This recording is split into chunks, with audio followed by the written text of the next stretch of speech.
Olá, meus irmãos e amigos, bem-vindo ao nosso canal para um pensamento de edificação de hoje.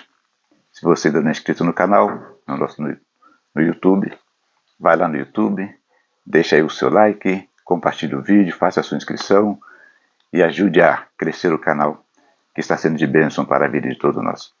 A experiência de hoje também não aconteceu no campo missionário, mas eu gostaria de começar com um versículo da palavra de Deus que está em Provérbios, muito conhecido, capítulo 27 e o versículo 23, que diz assim: procura conhecer o estado das tuas ovelhas, põe o teu coração sobre o gado. Portanto, a experiência de hoje tem muito que ver com a vida ministerial, com a vida pastoral.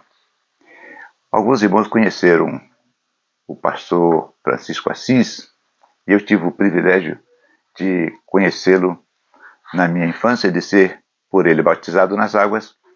E eu conheço muito da história da diga porque eu cresci no Tempo Central. Explico para os irmãos. Eu era muito pequeno, morava na comunidade do Dendê e gostava muito de soltar pipa.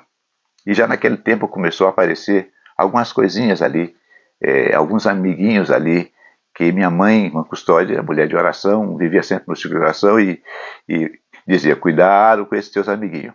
Para que eu não ficasse entre eles, ela me enviava para o Tempo Central para ajudar o pastor Assis ou a irmã Belinha naquilo que fosse necessário, como um office boy aí para ajudá-los. Naquela época, a igreja da ilha não tinha telefone. O telefone que era usado pelo pastor Assis era o telefone do cemitério do Cacuia. Aí trabalhava o irmão Estevão, o irmão Mariano e outros irmãos mais trabalhavam aí, e quando alguém precisava conversar com o pastor Assis por telefone, chamava o cemitério e eles passavam do outro lado: pastor Assis, telefone para o senhor.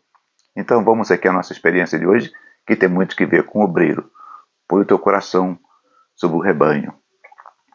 Um certo dia, chegou um jovenzinho lá na porta da diga, lá no portão lá em cima, e chamou: pastor, pastor.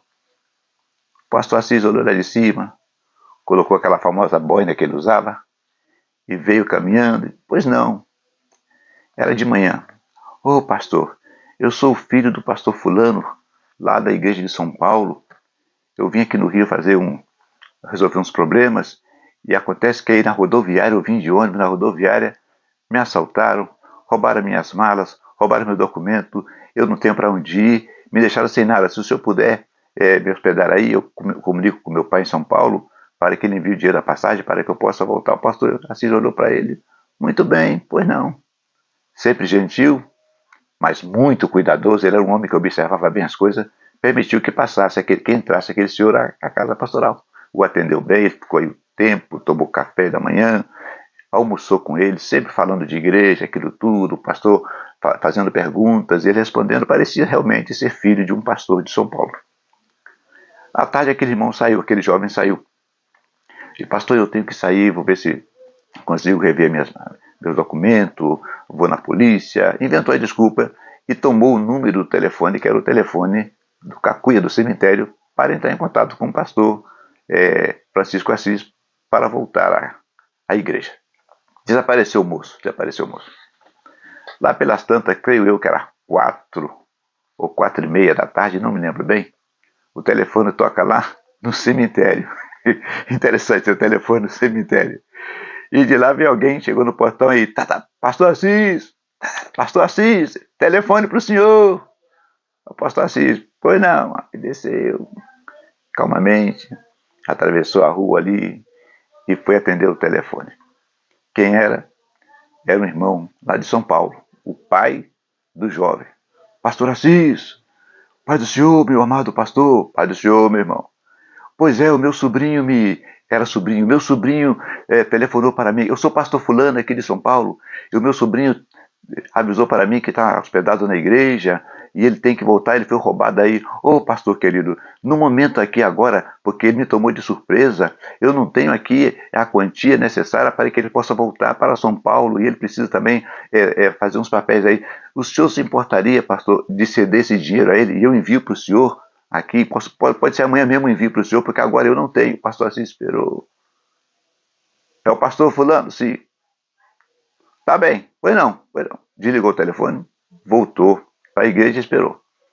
Mais ou menos às 5, 6, não sei da tarde, chega o rapaz lá na porta. Pá, pá, pá. O pastor Assis foi lá, recebeu o rapaz, ofereceu um cafezinho da tarde e começou a conversar com o rapaz.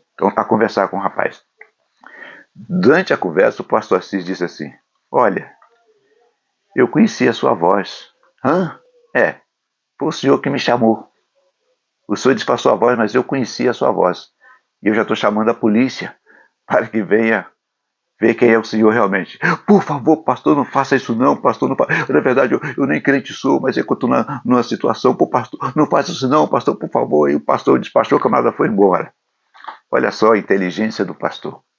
Coloca o teu coração sobre as tuas ovelhas. Se ele aceitasse essa mentira, ela continuasse, ia afetar a igreja. Ele cuidando da sua família, primeiramente, cuidando da igreja, cuidando das pessoas, teve do Senhor Jesus o discernimento para reconhecer a voz daquele ladrão. E assim salvou a igreja. Você é obreiro? Você é pastor? Hoje, irmãos, nós vivemos na época da tecnologia. E eu me lembro de um caso de um pregador que pregou em várias igrejas no Brasil, e quando foi pregar em São Paulo, em Brasília, o pastor de Brasília desconfiou de algo, porque em cada lugar apresentava uma credencial de evangelista, de pastor, de presbítero, e nessa em Brasília ele apresentou de evangelista, e o pastor olhou, e ele estava pregando, e o pastor olhou a credencial e desconfiou de alguma coisa e entregou para o irmão: vai lá na polícia e vê isso aqui. E veio a polícia, o camarada era um ladrão. Nós temos que orar a Deus para ter discernimento, porque nós não conhecemos o coração das pessoas, e temos também que ser prudentes com aquelas pessoas que vêm a nós pedindo ajuda. Nós temos que ajudar a todos, mas tem que ser prudente. Que a experiência de hoje possa ajudar você que é obreiro ou que não é, para cuidar da igreja do Senhor Jesus Cristo. Muito obrigado pela sua assistência. Não deixe de deixar aí o seu like, o seu gostei ou não gostei. Se você não gostou, não tem problema, deixa aí. Vai lá no YouTube, deixa o seu comentário. Se você tem uma experiência igual, se você sabe de outra, comenta aí com a gente para o canal crescer. Deus te abençoe e será até amanhã com a graça do Senhor Jesus Cristo.